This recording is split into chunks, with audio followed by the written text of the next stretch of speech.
Hello everyone and welcome to the first episode of my Star Wars Versus series. After studying the great minds such as Evan Nova 95, Gent Sarai 1 and Antoine Bandele along with many more for over a decade since the age of 9 years old, I thought I'd try my hand at making my own series. For the start of this series I have several matchups lined up and researched from both Legends and canon continuities, giving fans of both something to look forward to. Today we're starting with Saesee Tiin vs Darth Cognus, but coming soon will be Darth Zana vs Mace Windu, Cal Kestis vs Savage Opress, and Eldra Cadus vs Chimera.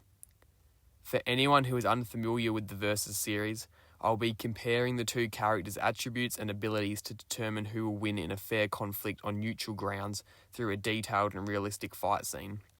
In my format, I'll be comparing physical abilities, force abilities, fighting abilities, intelligence/strategy, and gear/weapons. With all that out of the way, let's begin our matchup by comparing their physical attributes. This episode will analyse both characters strictly from the Legends continuity, and we will be starting with Saesee Tiin. To give an idea of his standard attributes, I'll give a brief rundown of his physical stats.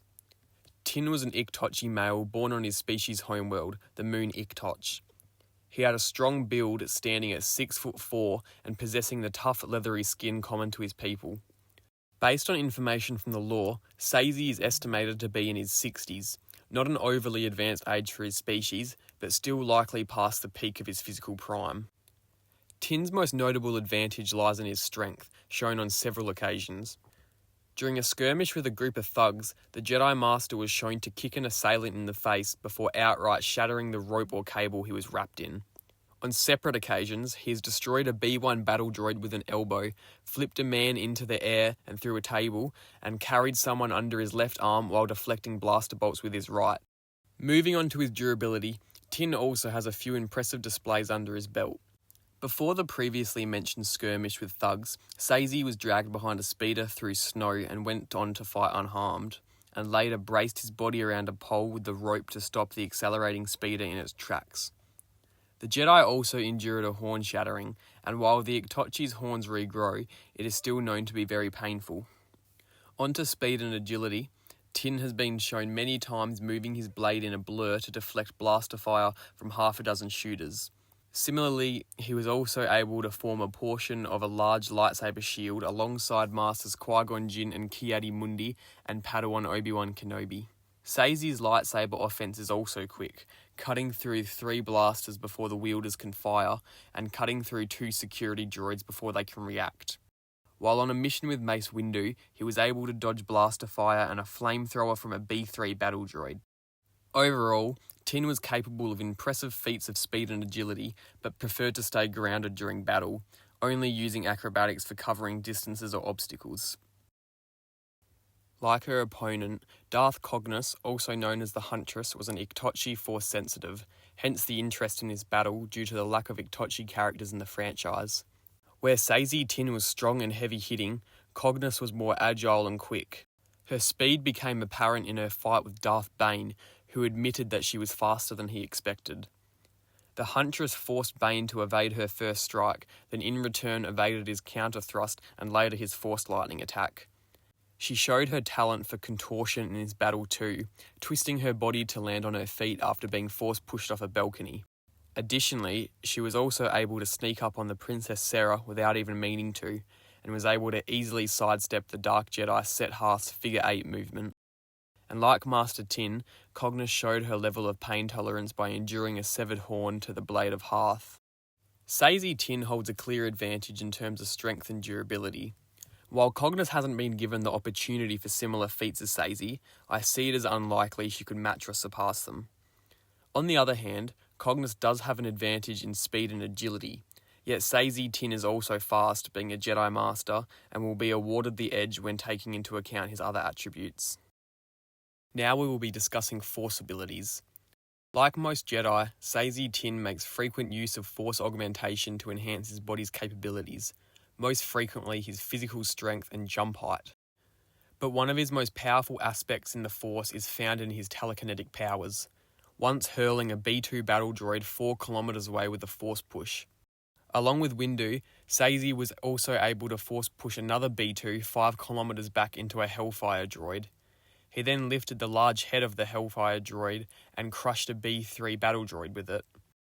Earlier in the battle against the B3, Tiin also telekinetically caught a homing missile and redirected it back into the shooter, impressing Mace Windu, who had never seen someone perform such an act. Poor battle droids. Although most of his TK feats were performed on battle droids, he's also assisted in a force push against a large group of Yinchuri with several other Jedi, and has blasted open 2 large Durasteel doors. Now on to Tiin's most famous area in the Force. Saesee's telepathic powers were said to be greater than any of those on his homeworld, beating out all the other Iktochi who were each born with a level of telepathy. In the Great Holocron, he states that he never had trouble communicating his thoughts or comprehending the thoughts of others, and that he was always a natural receiver and transmitter of them, leading to him often finding conversation pointless and preferring to stay silent and converse mentally with those capable of it. Tiin also states in the Holocron that his opponents would unwillingly reveal their every move during training bouts, allowing himself the fraction of a second to emerge victorious. He would even be given the ability to sense the occurrence of distant events and briefly glimpse the future, similar to the rest of his species. Unlike other Iktochi, however, Saesee could take those abilities tremendously further, and once assisted with opening a mental channel between Plo and Shar Kun.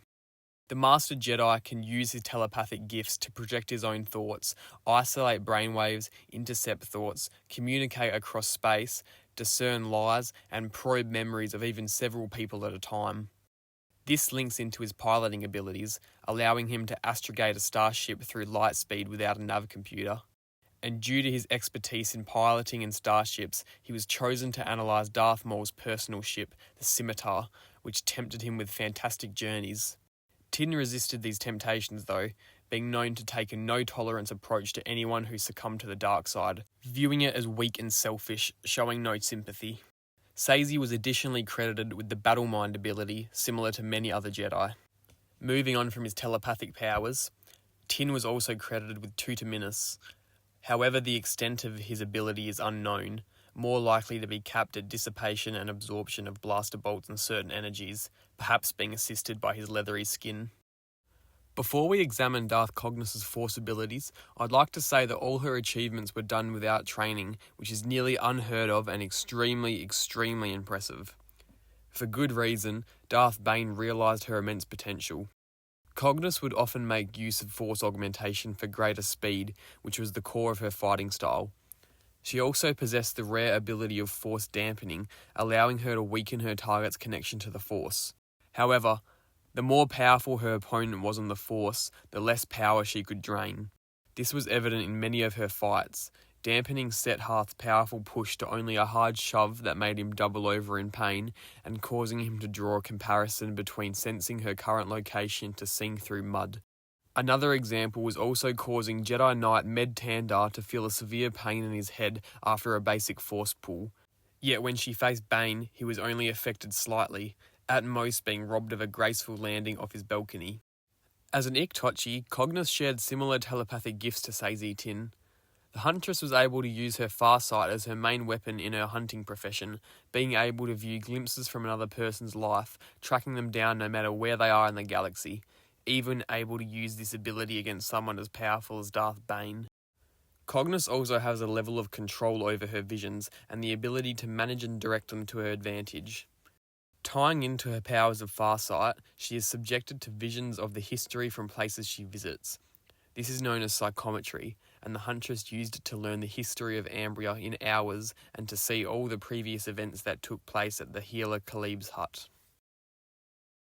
She is also gifted with great sensing powers, deciphering nearby people's place along with their feelings, standard to a trained Force wielder, but along with the capabilities of sensing the aura of different locations and feeling when a particular moment holds significance, allowing her greater decision-making. Cognus has also demonstrated an understanding of Force concealment similar to her Sith Master, Darth Zana, using it to move undetected by other Force wielders, such as when she snuck up on Set Hearth. While both characters share the inherent telepathic powers possessed by their species, they split off in terms of their specialities.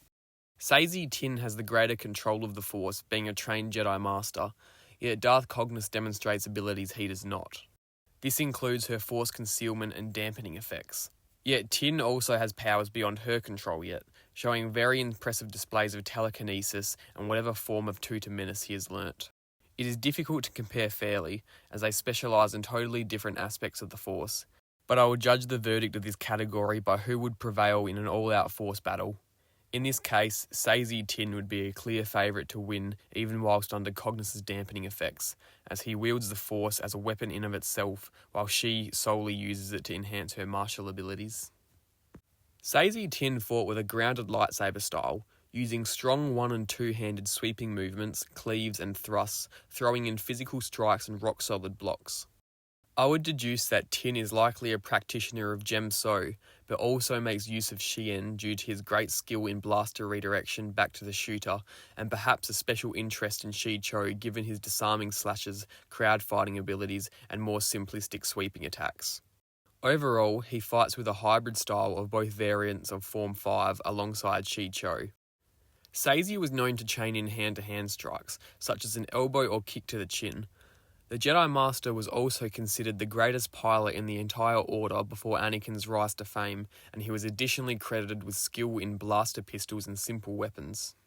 Saesee has been depicted in a handful of battles across Star Wars media, and I will discuss the most significant of these to better scale his power level.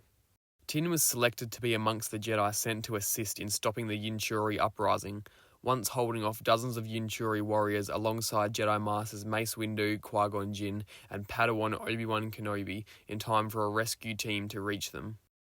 Yinchuri are extremely aggressive warriors immune to telepathic influence via the Force, equipped with Cortosis weave armour and shields that short-circuit a lightsaber after contact is made. To fight hordes of these warriors is not a meaningless feat. The Jedi Master also survived the Battle of Petranaki Arena, was able to clear through dozens of bounty hunters with Agent Kolar, and infiltrated and took control of a separatist dreadnought, leading the charge in front of his clone troopers.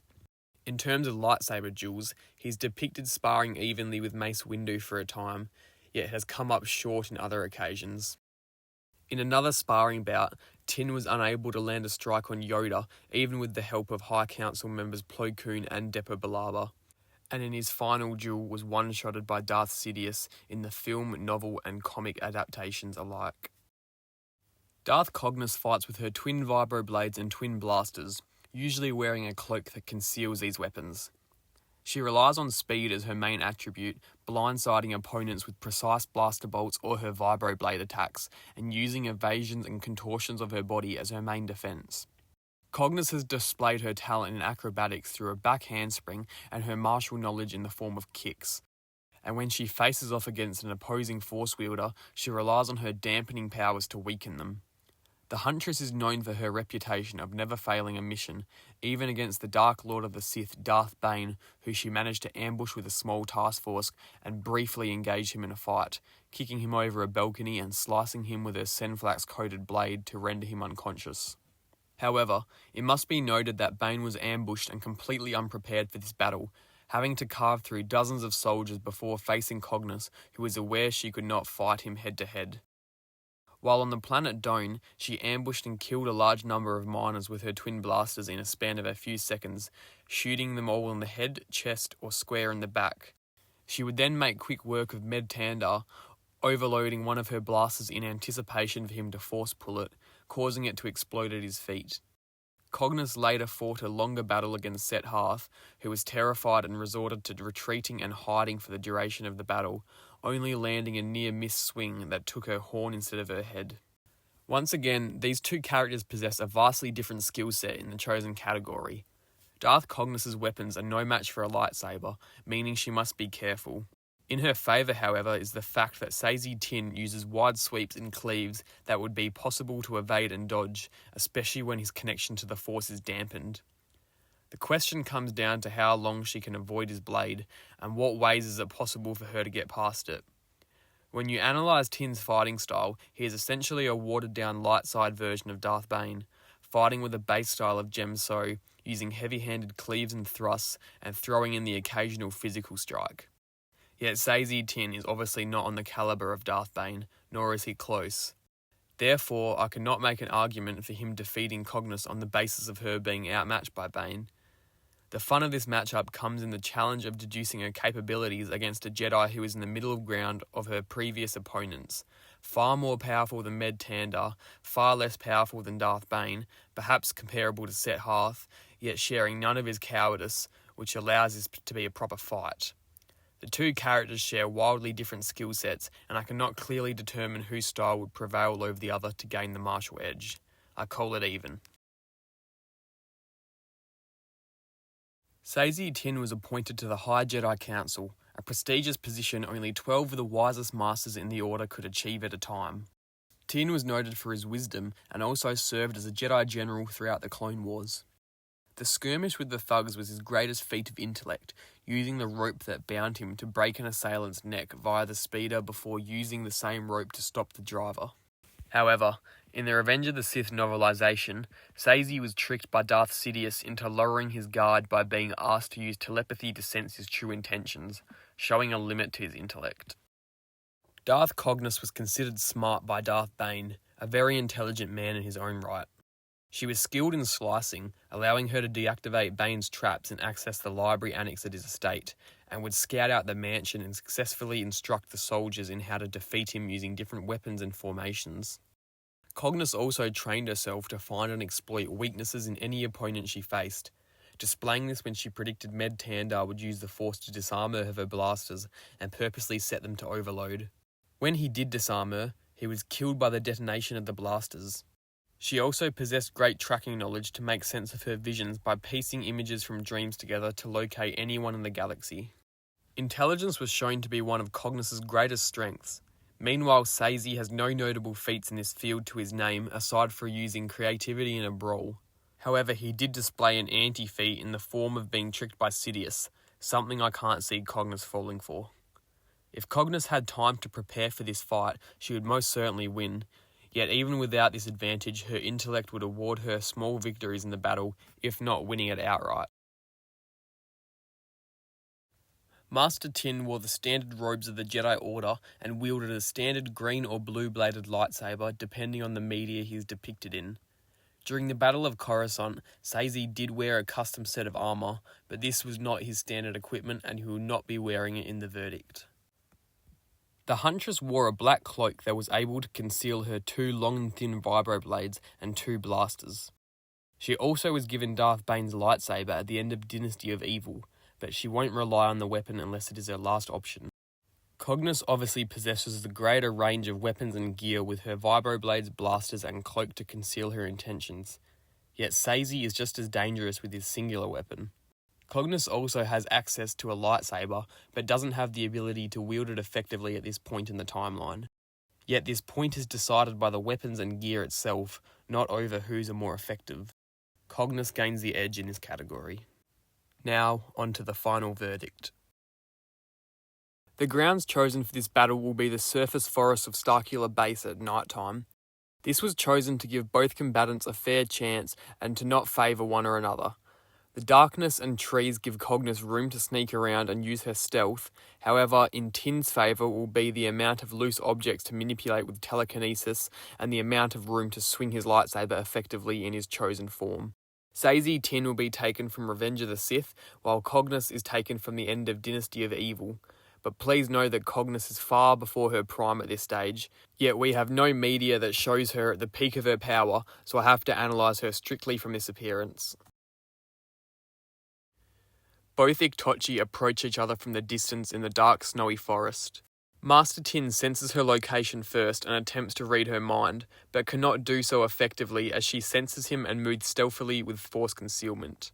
She moves as close in as she can, being wary of his own abilities as she realises he is Iktochi too and has the force as well. Cognus takes cover behind a tree and fires her twin blasters at him, who foresees the blaster bolts coming and is able to draw his lightsaber to stand and deflect them all, redirecting the last 2 in the volley to hit Cognus's tree. She runs to another nearby tree that is closer to Saesee, firing at him to keep him at bay while he stands ground and blocks, deflecting another bolt into her cloak. The Huntress takes cover behind the tree and gets ready to charge at him with force speed, but he takes the initiative first and leaps towards her tree and slashes it through, trying to hit her on the other side. Cognus knows this is coming, so she rolls to the side and comes at Tiin low with her vibroblades. He sidesteps the swings and then tries to slash her blades, but she redirects their movement as she rises up to her feet and strikes again. Saesee again tries to slash one of her blades, so she redirects his trajectory and cuts into his horn with the other. She keeps moving in closer to render his lightsaber more ineffective, so he elbows her in the face hard, stopping her in her tracks. Tiin sweeps at Cognus horizontally, so she leaps back to evade it. He then sweeps horizontally at her exposed legs, so she falls into a back handspring. Saesee realises she's at a disadvantage at a distance, as he can block her blaster bolts and keep her at bay with his sabre, so he tries to force push her back, but it gives him a chest ache and takes more than half of his power, culminating to a gentle wave hurling her a dozen metres back. Cognus wastes no time in running back in, kicking up snow in Tin's face. He predicts it and swings low where she was about to slide. She stops and slashes at Tiin with one blade, but he blocks over his shoulder and severs the tip of it.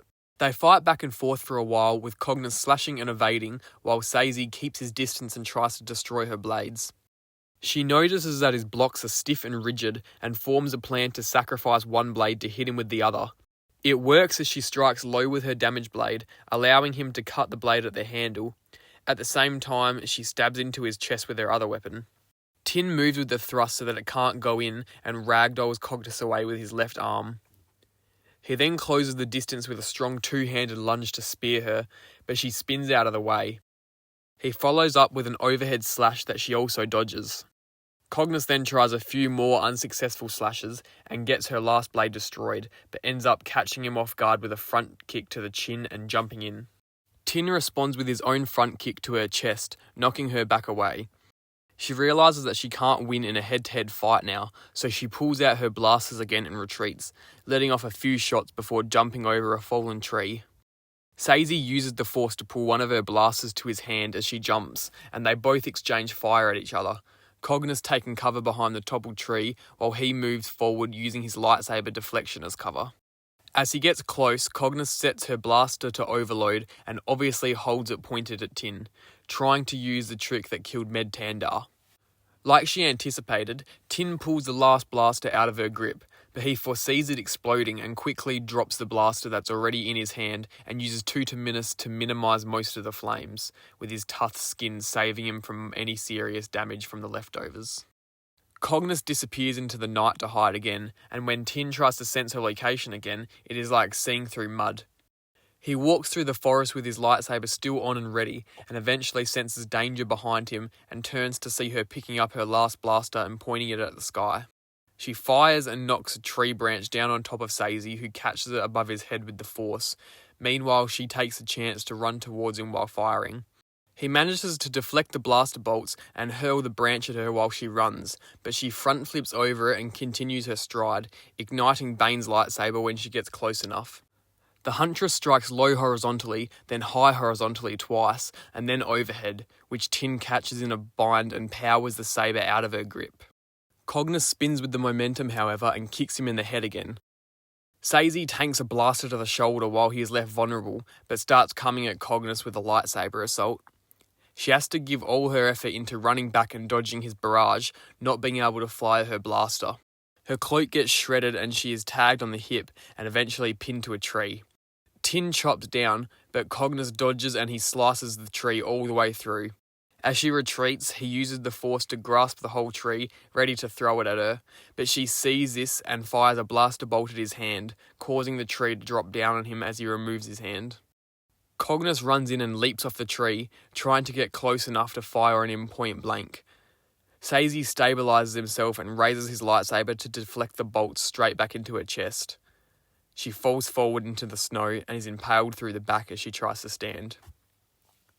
Therefore, I declare Saesee Tiin the most likely victor. This was just one example of how I could see the battle going. I believe Saesee Tiin would win a majority of the time, yet Darth Cognus still has many chances for victory. Overall, this comes down to whether Cognus can blitz him with her speed and dampening effects, which I believe Master Tiin is powerful enough to not fully let happen. At the end of the day, he possesses a command of the Force greater than all her previous opponents besides Darth Bane, who was unable to unleash his full powers during their confrontation. Tiin also has the advantage of being able to cut through her vibroblades like butter and mitigate her blasters and even turn them into his own weapons by redirecting her bolts back at her. Yet she can survive longer than expected and even land hits on him due to his lightsaber style's wide sweeping movements that are easy for her to evade with her extremely advanced agility. There were many moments where the Huntress could have won in this example battle, whether it be by her trickery or deceptive blade work, but I still don't view this as the most likely outcome. Saesee will walk away from the fight injured almost every time, but I still see him winning about 70% of all outcomes.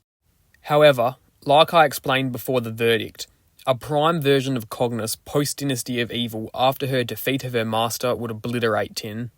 She scales past Darth Bane and Darth Xana after defeating her, both of whom would whoop Saesee Tiin's ass. Anyways, this has been the first installation in my Versus series. Please debate and discuss with me and other viewers in the comments if you have any counter arguments to any of my points raised. And I thank you for watching the full length of my video.